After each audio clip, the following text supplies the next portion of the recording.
ఇవాళ రేవంత్ రెడ్డి గారి ప్రభుత్వం ఏదైతున్నదో ఈ టెలిఫోన్ ట్యాపింగ్ వ్యవహారం ఎంతవరకైతే వెలికి తీయడం జరగలేదో అంతవరకు పల్లెత్తు ఆ అంశంపై మాట్లాడనటువంటి భారతీయ జనతా పార్టీ నాయకులు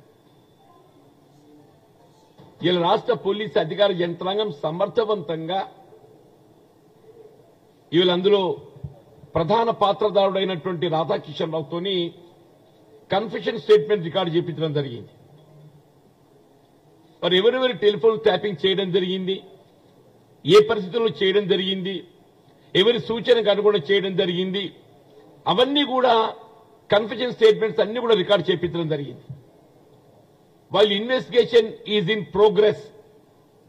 దాన్ని ఏదైతుందో ఏ విధంగా నిలువరింపు చేయాలనే తలంపుతో ఏదైతుందో నిన్నటి పార్లమెంట్ ఎన్నికల్లో మనకు తెలియంది కాదు బీఆర్ఎస్ పార్టీ ఏ విధంగా బీజేపీకి కొమ్ము కాసిందో, ఏ విధంగా బీఆర్ఎస్ పార్టీ బీజేపీకి కొమ్ము కాసిందో దానికి ప్రతిగా బీజేపీ ప్రత్యుపకారం ఏదైతున్నదో బీఆర్ఎస్ అధ్యక్షుడు కేసీఆర్ గారిని ఈ నేరంకి వెళ్లి బెయిల్అవుట్ చేయాలి, ఏ విధంగా కాపాడాలనేటువంటి ఒక తాపత్రయంతో ఈ అంశాన్ని పక్కదారి పట్టింపు చేయాలనేటువంటి ఒక ఆలోచనతో ఈ నిరసన దీక్షలు చేస్తుంటే యావత్ రాష్ట్ర ప్రజానికే గమనిస్తుందని చెప్పి అంటున్నాను.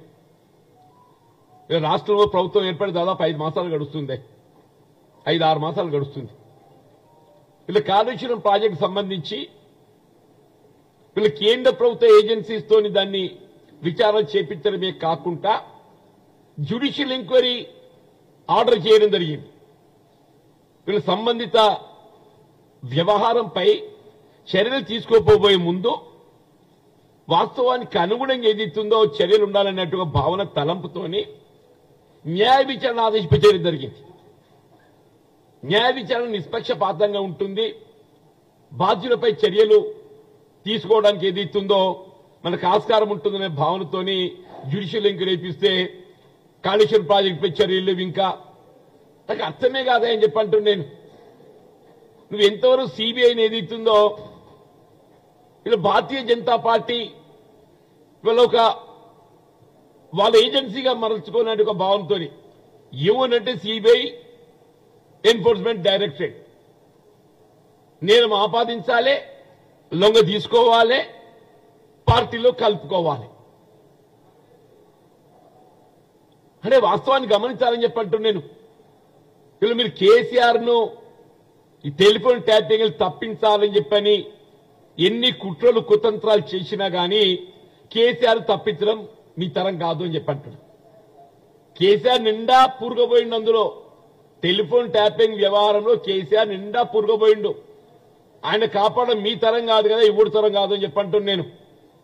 కేసీఆరే కాదు ఆయన ప్రభుత్వంలో ఆయనకు దీనికి అనుబంధంగా ఎవరెవరు ఉన్నా కానీ అందరినీ వెలికి తినదొద్దని చెప్పంటున్నాను. దయచేసి ఏదైతున్నదో మీరు బిఎల్ సంతోష్ 2 సంవత్సరాలు గడిచిందయా, 2 సంవత్సరాలకి ఏదైతుందో నువ్వు ఎప్పుడైతే కేసీఆర్ గారు బిఎల్ సంతోష్ కుట్రపూరితంగా నేరంలో ఇరికించాలని చెప్పి ప్రయత్నం చేసినని చెప్పని మీరు భావిస్తున్నారో మరి ఎందుకు దాన్ని నిలువరింపజేయలేకపోయారు, ఎందుకు వాస్తవాలు వెలికి తీయలేకపోయారు అంటే మీ సమర్థత ఎంత అనేది కనబడుతుంది కదా. ఇవాళ ఏదైతున్నదో ఇవాళ భారతీయ జనతా పార్టీ కేంద్ర ప్రభుత్వ సమర్థత ఎంత అనేది కనబడుతుందని చెప్పి అంటున్నా. స్వయంగా మీ అధినాయకుణ్ణి కేసులో ఇరికించే ప్రయత్నం చేయడం జరిగింది కుట్రపూరితంగా అని చెప్పని మీరు ఎప్పుడైతే భావిస్తున్నారో ఆ కుట్రలు ఛేదించి వాస్తవాలు వెలికి తీసే మరి ఇంతవరకు ఏదైతుందో మరి ఏ విధంగా ఫలితం కనబడతలేదని చెప్పి అంటున్నా. ఇది భారతీయ జనతా పార్టీ సమర్థతకు ప్రతీక అని చెప్పి అంటున్నా. వాళ్ళు ఇవాళ కాంగ్రెస్ పార్టీ గురించి రేవంత్ రెడ్డి గారి గురించి మాట్లాడడం చూస్తుంటే ఆశ్చర్యం కలుగుతుందని చెప్పి అంటున్నా. దయచేసి ఏదైతుందో ప్రత్యర్థి మిత్రులు అన్నట్టు ఏదైతుందో రాజకీయంగా వీళ్ళ కాంగ్రెస్ పార్టీకి బీజేపీ ఏ స్థాయిలో ప్రత్యర్థిగా భావిస్తామో జాతీయ స్థాయిలో బీఆర్ఎస్ కూడా రాష్ట్ర స్థాయిలో అదే స్థాయిలో మేము ప్రత్యర్థిగా భావిస్తామని చెప్పంటాం. మీరు నిన్న పోరాటం ఏదైతుందో బీజేపీ బీఆర్ఎస్ ఇద్దరి సమదృష్టితో మేము ఎన్నికల్లో ఎదుర్కోవడం జరిగింది. కానీ ఆ 2 రాజకీయ పార్టీల కుట్రపూరితంగా ఏదైతుందో కాంగ్రెస్ పార్టీని ఎదుర్కొనే శక్తి లేక బీఆర్ఎస్ ఎట్లా నిర్వీర్యం అయిపోతుంది రాష్ట్రంలో. బీఆర్ఎస్ ఎట్లా రాష్ట్రంలో నిర్వీర్యం కాబోతుంది. జాతీయ స్థాయిలో ఎన్నడైనా మీకు అండగా నిలబడతామనేటువంటి భావన తలంపునిచ్చి కేసీఆర్ లొంగ తీసుకొని బీఆర్ఎస్ ఏదైతుందో వీళ్ళు బీజేపీకి అనుబంధ సంస్థగా మార్చుకున్నది. బీఆర్ఎస్ ను బీజేపీకి అనుబంధ సంస్థగా మార్చుకున్నది. దాని ప్రతీక ఏదైతుందో వీళ్ళు టెలిఫోన్ ట్యాపింగ్ నుండి కేసీఆర్ ను రక్షించబడే విధంగా ఈ కొత్త డ్రామా తెరపైకి తీసుకొచ్చిందని చెప్పంటారు. వీరు ఎన్ని చేసినా గానీ ఈ టెలిఫోన్ ట్యాపింగ్ వ్యవహారంలో తప్పకుండా గత ప్రభుత్వ అధినేత కేసీఆర్ గారు ఫిక్సప్ కాకుండా ఉండడు. 100% ఆయనే గాని దానికి సంబంధించిన వ్యక్తులు ఎంత పెద్దవారైనా గానీ అందులో ఫిక్సప్ చేయడం దొరుకుతాయి. ఎందుకంటే because confusion statements have been already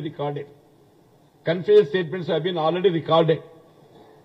కాబట్టి తప్పకుండా వాళ్ళు శిక్షించబడతారు. దయచేసి ఇప్పటికైనా బీజేపీ మీరు ఈ డ్రామాలు కట్టిపెట్టండి. అని చెప్పి అంటున్నా. యావత్ రాష్ట్ర ప్రజానికి గమనిస్తున్నారు. ఇవాళ వాస్తవాలు ఏంటంటే 4 ఉద్దులతో బయటకు వస్తుంది. ఏ పార్టీ ఏంటి అనేది 4 ఉద్దులతో బయటకు వస్తుంది. ఈ డ్రామాలు కట్టిపెట్టండి అని చెప్పని హెచ్చరిస్తుంది.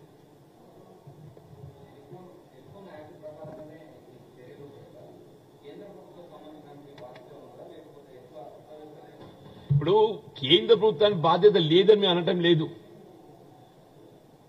వాళ్ళకి బాధ్యతని వాళ్ళు చర్యలు తీసుకోండి. మేమైతే అడ్డుకోవటం లేదు కదా. సమగ్ర విచారణ సమర్థవంతంగా రాష్ట్ర ప్రభుత్వం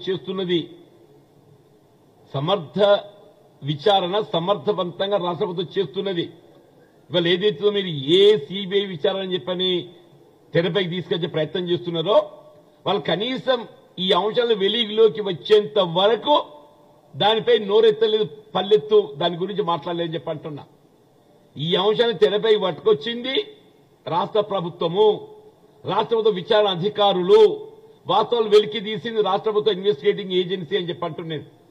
ఇది కేవలం కేసీఆర్ బెయిల్అవుట్ చేయడానికి నేరంకెళ్లి వాళ్ళు ఎప్పటికీ ఈ అంశాలను పక్కదారి పట్టించే ప్రయత్నం చేస్తారే.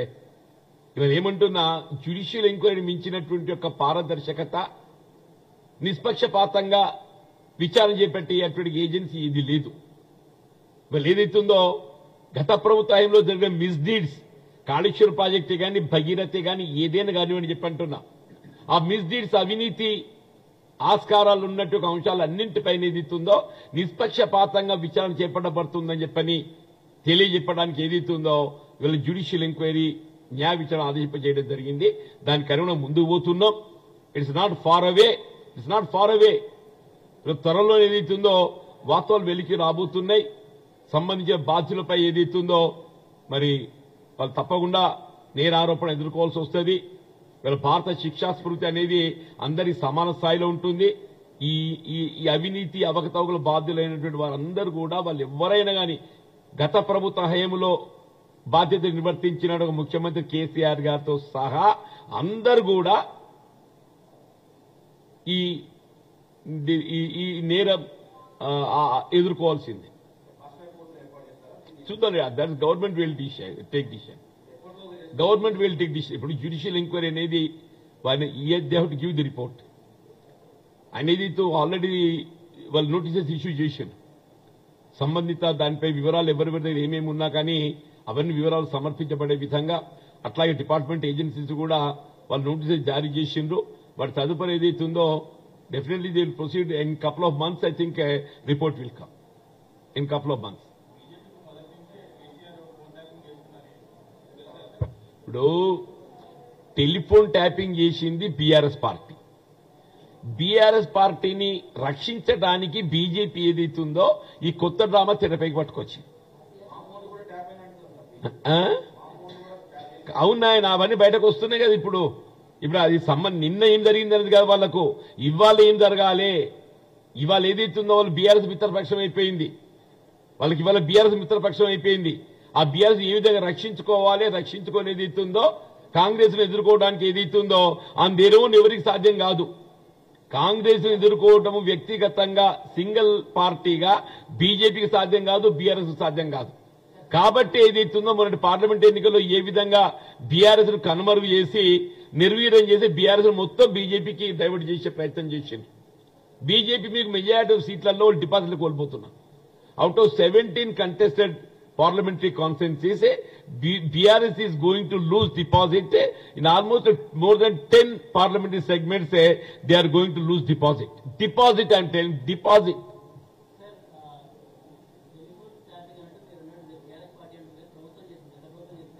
Exactly. అదే ప్రభుత్వ అధినేత టీఆర్ఎస్ పార్టీ కదా. ప్రభుత్వ అధినేత ఎవరు?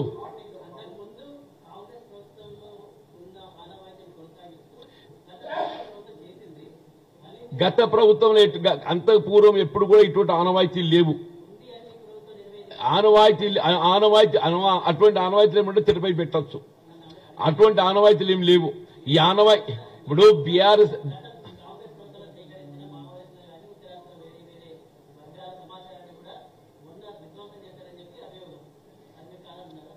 ఇప్పుడు కాంగ్రెస్ పార్టీ ఎప్పుడు కూడా ఇటువంటి చర్యలు చేపట్టలేదు. Number 1 sir, please beer me.